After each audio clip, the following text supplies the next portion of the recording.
ছোট বোনের মুখ ছানটানি, বাড়িতে যাবো না। খাক খাক খাক। এই ভদ্রলোকের পাড়ায় এত রাত্রে কি চাই? হ্যাঁ, যাও যাও, নইলে ফাটকে ভরে দেবো। যাও যাও। কি তোমার যে জ্বরে এখন গা পুড়ে যাচ্ছে?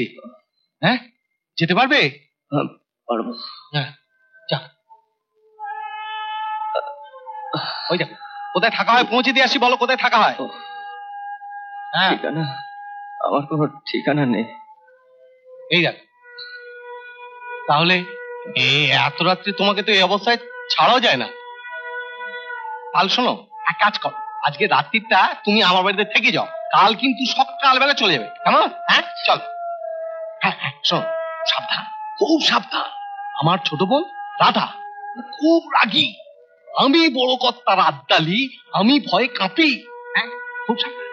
এসো এসো, চল।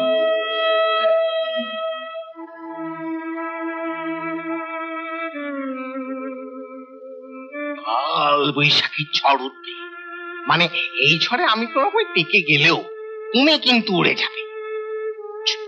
খুব সাবধান। হ্যাঁ,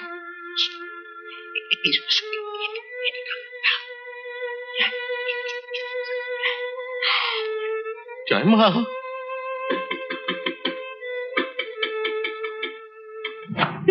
এই যে বললে ফিরবে না, আবার এলে যে।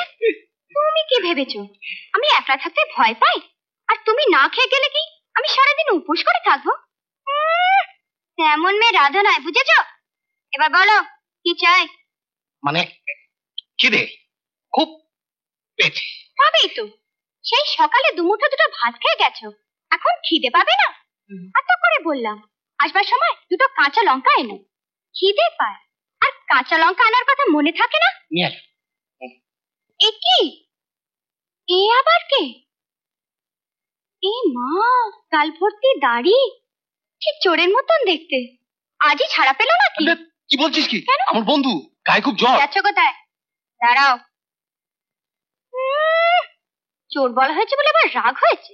তারপর সারা রাত বাইরে দাঁড়িয়ে থাকো আর নিমোনিয়া হোক। এসো। সব বোঝে। চল চল, বসো। এখানে বসো। তুমি এখানে দাদার সঙ্গে শুয়ে পড়ো। তুই কোথায় শুবি?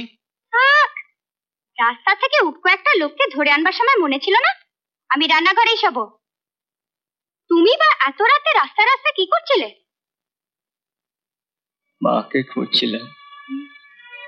দেশের বাড়ির থেকে যে হঠাৎ কোথায় চলে গেল আর খুঁজেই পাচ্ছি না।